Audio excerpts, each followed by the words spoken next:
ভাত ছাড়া বাঙালির ভোজন পর্ব শেষ হয়েছে, এটা অবিশ্বাস্য। তাই তো নানান জাতের চালে নানান রকম ভাত খেয়ে থাকেন সবাই। বিশেষ করে দুপুরে ভাত খাওয়াটা বাঙালির বিশেষ প্রিয়।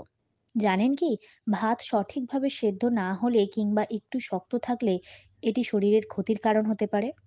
কান ইলেকট্রিক সরারহাট দক্ষিণ 24 পরগনা। ধান উৎপাদনের সময়টাতে মাঠের কীটনাশক নানানভাবে একে বিষাক্ত করে তুলতে পারে। এমনকি এর থেকে আর্সেনিকের মতো বিষাক্ত প্রভাবের সৃষ্টি হতে পারে। শুধু তাই নয়, সঠিকভাবে ভাত রান্না না করা হলে এর থেকে ক্যান্সার পর্যন্ত হতে পারে। সুর ভবন বাদ্যযন্ত্রের বিশ্বস্ত প্রতিষ্ঠান, ডায়মন্ড হারবার। প্রথমত, চাল কোনোভাবেই বস্তায় ফেলে রাখবেন না। এটিকে পরিষ্কার শুকনো জায়গায় রাখুন। অবশ্যই ঢাকা দিয়ে রাখুন। অনেক সময় কোনো কাঁচা ফল বা সবজি পাকাতে চালের মধ্যে ফেলে রাখা হয়।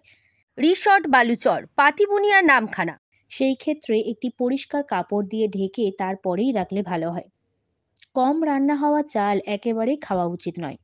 স্বাস্থ্যের উদ্বেগের সঙ্গে সঙ্গেই এতে যুক্ত থাকা বিষাক্ত কীটনাশক ধীরে ধীরে মস্তিষ্কে সঞ্চালিত হতে পারে, যার থেকে ব্রেন টিউমারের মতো রোগ সৃষ্টি হতে পারে।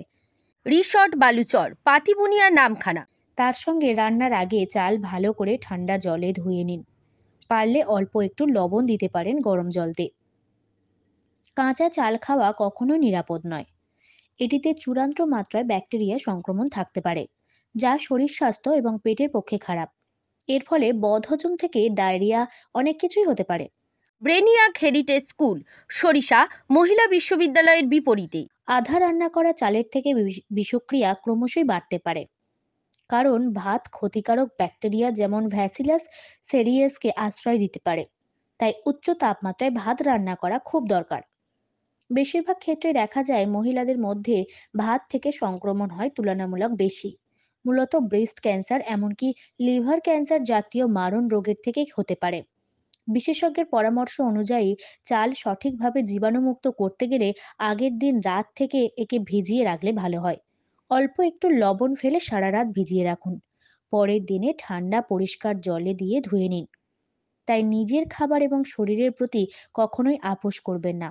তাই সঠিকভাবে রান্না করা ভাত খাবেন এবং রোগ বালাই থেকে নিরাপদ থাকুন। ব্যুরো রিপোর্ট, জেলার বার্তা।